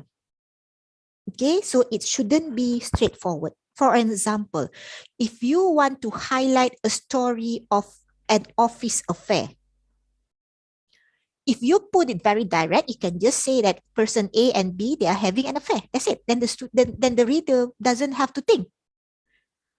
But if you want it to be hidden and ask them to perhaps discover by themselves, you put events that shows these two people going out to eat together, going home together, doing this together, being in a team together, and you put those stories, those events, so that at the end of the day, the students will say that they probably are having an office affair. Same like when you are discovering whether you are having a fever or not. You provide the symptoms. Students have to decide what disease. Okay, that is very important. That increase the critical thinking, because they have to analyze. Yeah? They don't really just simply take it. Try not to give away so many things. Yeah, meaning said, okay, you are, this is like in the text you actually say this is the problem. That means students don't have to think whether it's a problem or not. You already highlighted that it is a problem. So that is a giveaway, an example of giveaway. We do not want to put that. Students have to discover, choose which one is the problem. You can put clues or hints, but you cannot put a direct statement. Try to refrain from putting a direct statement saying that this is the problem, this is the issue, and that's it. Gone. No critical thinking anymore. You can include relevant information. Of course, that is necessary. You can also include irrelevant information, because students can decide which one is relevant and which one is not. That is, again, increase the soft skill. Critical thinking, analytical thinking, problem solving, decision making, those kind of things. Yeah. And you can consider both quantitative and qualitative information. You can have data in terms of financial statement. You can have excerpts from interviews. You can have conversations. You can have reports to put in the body of the case. Up to you. Whatever that is important that you want them to know, you probably will have to put. So the plot is up to you. It can be an element of drama. You have to create characters, as I mentioned, disguise realistically. Don't be overly doing it. This disguise. Inject reasonable dramatic effects, and issues must be significant enough to capture. So you do not want to just they read 15 pages of case and it was just a minimal issue. Not something that they want. And of course, at the end of the day, don't be biased, don't be judgmental when you're writing the case. Your story, your opinion should be kept aside. If you want somebody, you really want somebody to be emotion for that particular part, you can put a character saying it, but it shouldn't come from the narrator. So that's why when writing a case, actually is a bit tedious. Some people like it, some people do not like it. So they prefer just to take, the one that has been written. So these are just common things that you probably can also use, some of the rules, like again, using past tense, ensuring realism. You do not want to just tell story that are so far-fetched. People feel that, hey, this is not happening. Like this is like totally, does it make sense? No. Okay. Whatever jargons and so on, you can always have a footnote. Because sometimes jargons create realism. So last time I have a section where students are discussing with one another and they're talking about teh tarik and nasi lemak. I do not want to change that to coconut rice. Because it doesn't have the feel. So even in Malaysia, even if we speak in English, right, sometimes we say nasi lemak as nasi lemak. We say, do you want to eat coconut rice? No, you want to eat nasi lemak. That's the way we say it. So the nasi lemak I retain, and I put a footnote lah. The teh tarik also I retain. And of course, translation can be a pulti. Okay, so this is some of the okay, just for you to know that everything in a story should be like hidden in a way. I mean, shouldn't be so straight to the point, because then people will not be thinking about it. So that's why everything that you read in the previous one, when you did your articles, whatever, when we were young, right?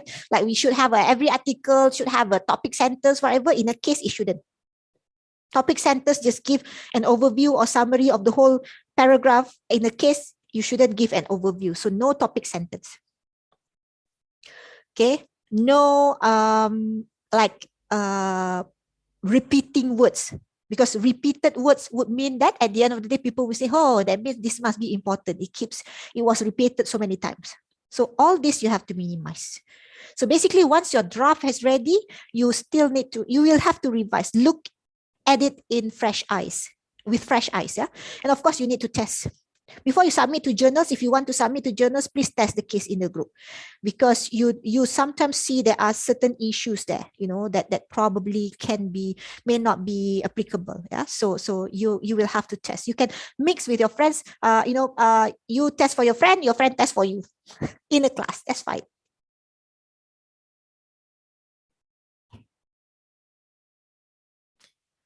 Okay, so the end thing is that I want to highlight a bit would just be the epilogue.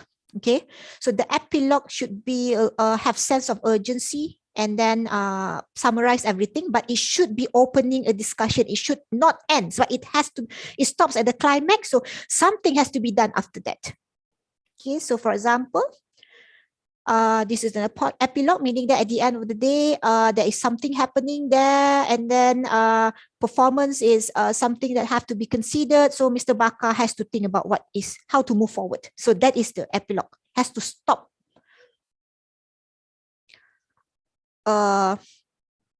Like this, this person, who is it?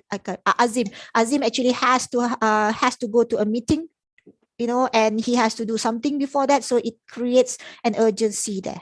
So you probably will have timeline as well. Right? And because I'm actually just have a few minutes now. So just giving you an overview of the teaching guide. This is in a journal, this is considered as the writer's wisdom. Your expertise as an educator is evaluated with the teaching note, not with the case. That's why when you submit to the journal, the teaching note has to accompany. Without teaching note, no journals will accept your case. And your teaching note can be more extensive than your case. Like the engineering case, 5 pages of the case, 20 pages of teaching notes. Calculation. Right? So these are the guide for the teaching note. So basically, teaching note will have the case summary, and it highlights your objectives of the case. This one is meant for educators. So, and basic pedagogy, how are you going to use the case? Research methodology, the key issues, the target group, relevant theories, discussion questions. And discussion questions must have responses, because you have to guide the other educators who are using your case. That's why the teaching guide is not meant to be given to students. Yeah, it's just meant, if you were to ask teaching guides from the journals, like Harvard, when you buy their case and so on, you want to ask for the teaching guide, they will normally verify whether you are an educator or not, then only you can buy. Okay, they don't give out for free.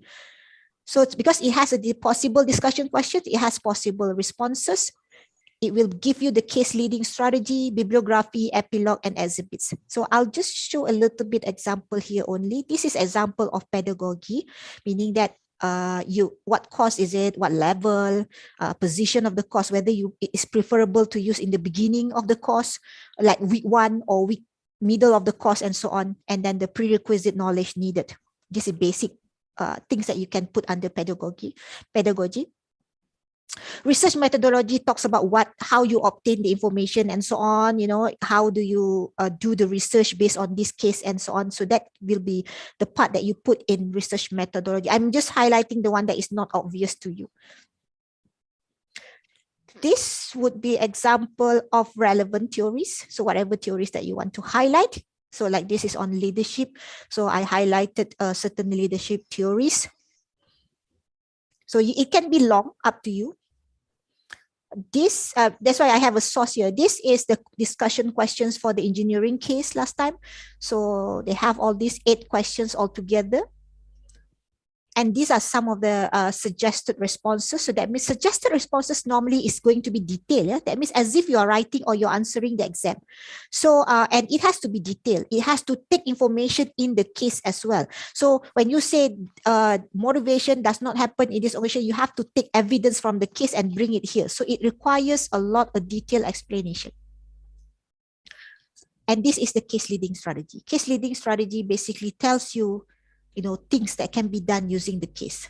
Like this is suggested that a case is distributed before class, 1 week before class, and then you can formation group. So it's just a guideline. Whether you want to, the other educators want to follow or don't want to follow is up to them. We just provide some guidelines. And epilogue. The epilogue here is different from the epilogue in the case. The epilogue here sometimes is not there because the case has not, in reality, the case is not solved yet. But if the case is solved, you can put the real epilogue here. The epilogue in the teaching guide means that what is the end of that particular story?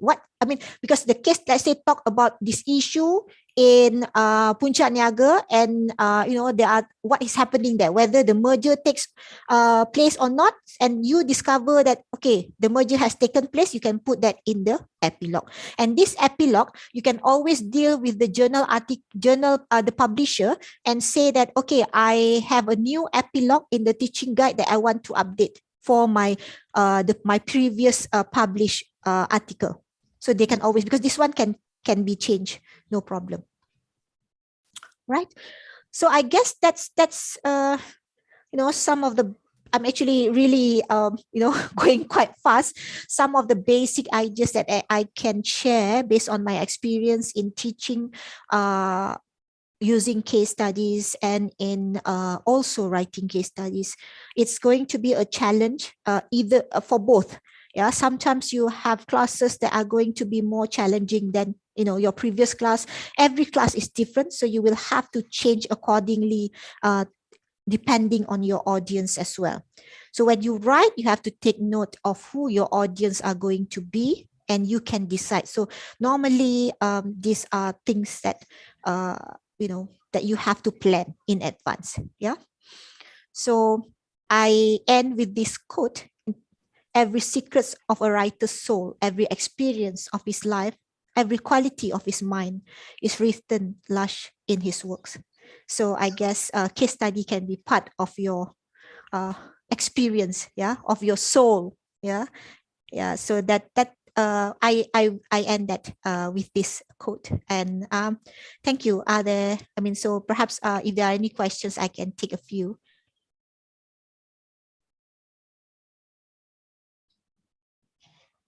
Are there any questions from the floor for Dr. Dahlia before we end the session today?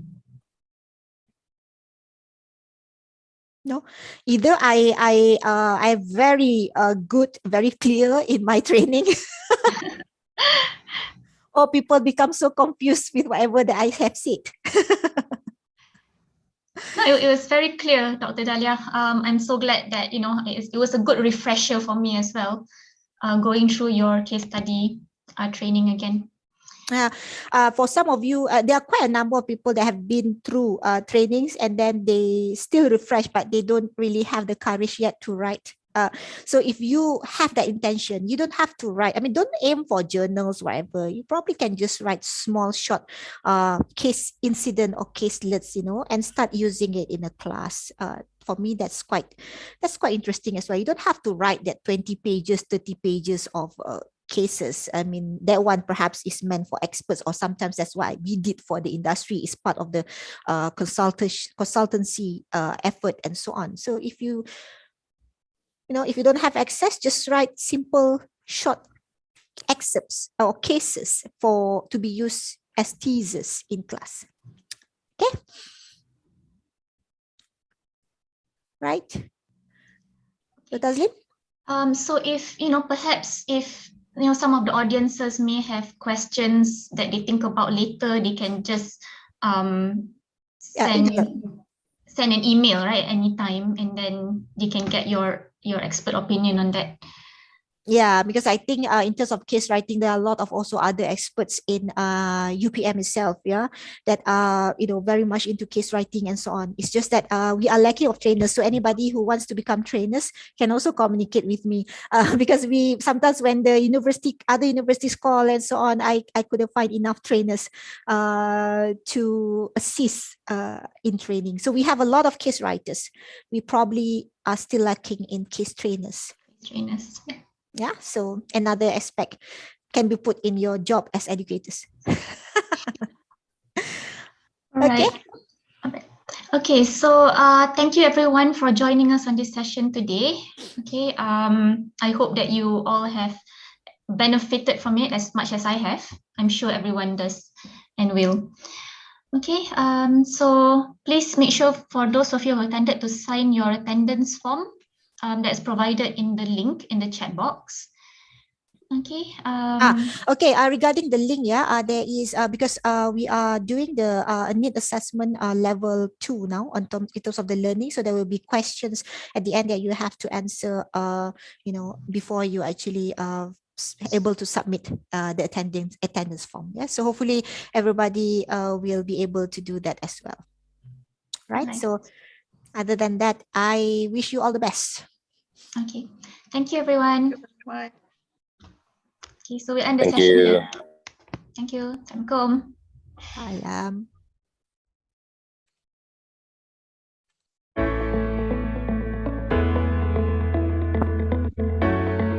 Okay.